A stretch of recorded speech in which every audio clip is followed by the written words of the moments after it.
फैजान, आप हमेशा किसी को सपोर्ट करते हुए नजर आए, जी। कोई कुछ गलत करता है राइट। उसके खिलाफ बोलते हुए नजर आए। जी। हमें ये भी पता चला है कि आपको धमकी मिल रही है जी। कंटिन्यूअसली। जी। तो इस पे थोड़ा बताइए कि क्या हो रहा है, और एल्विश के रिगार्डिंग काफी न्यूज आ रही है। तो क्या क्या कहना देखिए, चाहेंगे उस सबसे बारे पहले में? तो आपने बहुत अच्छा क्वेश्चन किया कि क्या हो रहा है। मैं भी पूछना चाहता हूँ कि एक्चुअल में हो क्या रहा है। इस तरह की गुंडागर्दी पूरे देश में हो रही है। इस तरह की गुंडागर्दी का कोई रिजल्ट नहीं आ रहा है, लोगों को धमकियाँ आ रही हैं। एल्विश यादव जैसा इंसान जो पता नहीं यूट्यूबर है या गुंडा है, समझ में नहीं आता है। मैक्सटन जैसे सीधे साधे भोले भाले इंसान को उसने, आपने देखा किस तरह मारा सबके सामने घुस के। और इस तरह का नामर्दी की निशानी है एल्विश यादव की। मैं कहना चाहता हूँ कि 10-10, 15-15 लोग जाके एक मासूम लड़के को मार रहे हैं जो छोटा सा यूट्यूबर है, जो इतना वायरल था। मैक्सटन उसकी इंसल्ट कर रहे हैं, उसे कुत्ते की तरह मार रहे हैं। उसके फादर आंसुओं से रो रहे हैं। और हो क्या रहा है मुझे समझ में नहीं आ रहा। उससे पहले जयपुर में किसी इवेंट में एल्विश गया था, तो जयपुर में एक इंसान को रेस्टोरेंट के अंदर उसने सबके सामने 10-10, 20-20 लोगों के साथ जाके मारा। उसके अगेंस्ट कोई एक्शन नहीं हो रहा है। फिर मुझे बैक टू बैक धमकियां आ रही हैं, ईमेल्स में धमकी आ रही हैं। कल मैंने कमिश्नर ऑफिस में 5 copy, to be honest 5 copy मैंने उसकी दी है, जिसमें व्हाट्सएप चैट है, व्हाट्सएप कॉल हैं, इंस्टाग्राम पे डीएम्स हैं। मतलब इतनी लिटरली ऐसी ऐसी गालियां मुझे आ रही हैं, ऐसी धमकी आ रही हैं। मैं परेशान आ गया हूँ ज़िंदगी से, इस चीज़ों से। इसलिए मैंने कमिश्नर ऑफिस में भी कल कंप्लेन करी है। आप ये देखिए, कमिश्नर ऑफिस के पूरे डिटेल्स इसमें मौजूद हैं, आप देख सकते हैं। ये मेरे रिसीविंग, मेरी भी साइन है, उनकी रिसीविंग है। मतलब एक और कंप्लेन मैंने कर दी है। यार कितनी कंप्लेन मैं करूं, मुझे समझ में नहीं आ रहा है कि इस चीज़ का अंत क्या है, इस चीज़ का हल होने क्या वाला है। इतना बड़ा छपरी एल्विश यादव है, उसको जो लोग फॉलो कर रहे हैं, मुझे वो समझ में नहीं आ रहा है कि इस देश में हो क्या रहा है। वो यूट्यूब पे काफी फेमस है, जैसे आपने कहा मैक्सिम का राइट। नाम लिया। जी। लेकिन वो फिर से वापस फ्रेंडशिप हो गए, उनका जी। दोस्ती हो गया है। तो वो मतलब आप ये कहना चाहते हैं कि वो ऐसे ही मतलब सबको मारते हैं फिर दोस्ती करते हैं? नहीं, देखिए, एल्विश का गुंडा राज उसको मालूम है कि मैं गुंडा हूँ, मुझे कोई नहीं पकड़ सकता है, कोई कुछ नहीं बोल सकता है। मैक्सटन जैसा सीधे साधे, उसका फादर आंसुओं से रो रहा है। मैक्सटन को जब मारा, उसके पास, उसकी फैमिली के पास कोई ऑप्शन नहीं था, उसने दोस्ती कर ली। अगर कोई बराबरी का इंसान होता, तो मुझे ये समझ में नहीं आता कि एल्विश यादव को, क्या क्या इस इंडिया के लोग इतने जाहिल गंवार हो गए हैं। इसलिए इसलिए क्या एल्विश यादव का क्रेज बढ़ रहा है, मैं ये पूछना चाहता हूँ। मैं पूछना चाहता हूँ इस देश से, कितने डॉक्टर्स एल्विश यादव को फॉलो कर रहे हैं, कितने पायलट एल्विश यादव को फॉलो कर रहे हैं, कितने एमबीए स्टूडेंट एल्विश यादव को फॉलो कर रहे हैं। मैं ये जानना चाहता हूँ, आप मुझे बताइए कौन उसके फॉलोअर्स हैं और कौन उसको फॉलो कर रहे हैं।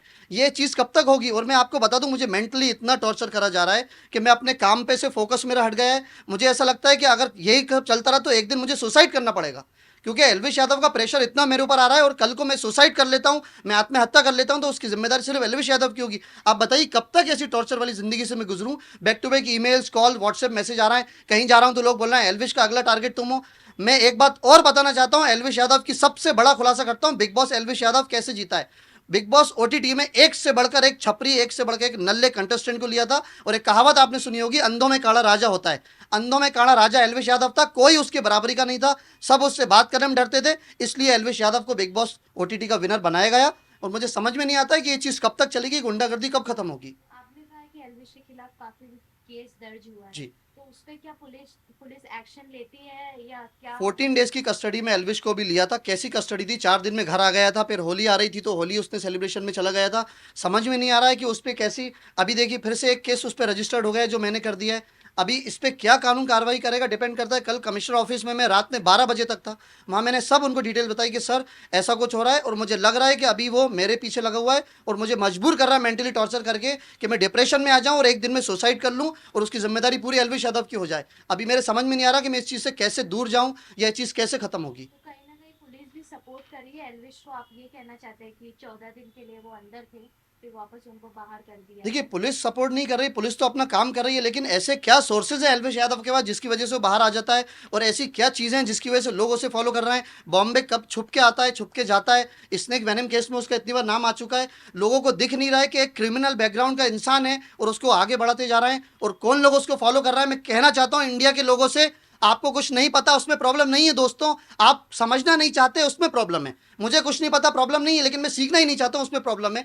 अगर आप पढ़े लिखे नहीं हैं सो प्लीज़ पढ़े लिखे लोगों के एडवाइस लीजिए। अगर आप समझदार नहीं हैं तो समझदार लोगों के एडवाइस लीजिए। उन लोगों को फॉलो करिए जिन्होंने देश के लिए कुछ करा है। सचिन तेंदुलकर भी इस देश मुंबई के रहने वाले हैं, उनको फॉलो करिए। सानिया मिर्जा भी इंडिया की रहने वाली है, उनको फॉलो करिए। इतने ऐसे ऐसे लेजेंड लोग हैं, शाहरुख खान है, सलमान खान है, जिन्होंने इस देश के लिए कुछ करा है, जिन्होंने आगे बढ़ाया, देश का नाम रोशन करा है, उनको फॉलो करिए। ना कि ऐसे लोगों को जिससे आपका नाम भी खराब हो रहा है। और इससे यह भी पता लगता है कि इंडिया किस लेवल लेवल पे जा रहा है, इंडिया के लोग किस लेवल पे हैं जो उसको फॉलो कर रहे हैं।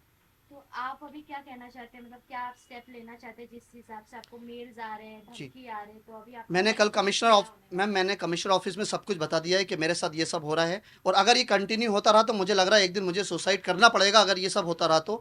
जब तक उसके अगेंस्ट स्ट्रांगली एक्शन नहीं लिया जाएगा, उसको अरेस्ट करके जेल नहीं भेजा जाएगा, और या उससे रिटर्न में मुझे नहीं मिलेगा कि आप फैज़ान को हम कभी भी कुछ नहीं करेंगे या कोई खतरा नहीं है, क्योंकि वो जहां भी जाता है लोगों पे हमला कर रहा है और उसका कुछ नहीं होता है। ना जयपुर में उसके अगेंस्ट केस फाइल हुआ, ना आप देखिए मैक्सटन को मारा था तो भी पता नहीं कैसा केस था, मैक्सटन ने खुद ही उससे माफ़ी मांग ली, मैक्सटन को इतना डरा दिया था मैक्सटन की पूरी इज्जत खराब करके, और समझ में नहीं आ रहा क्या हो रहा है। तो मैं इसलिए सबके से ये बस रिक्वेस्ट है पूरी देश की जनता से कि प्लीज़ मेरा सपोर्ट करिए। मैं अभी बहुत प्रॉब्लम के दौर से, बहुत मुश्किल के दौर से गुजर रहा हूँ, आप सबके सपोर्ट की मुझे बहुत ज़्यादा ज़रूरत है अभी।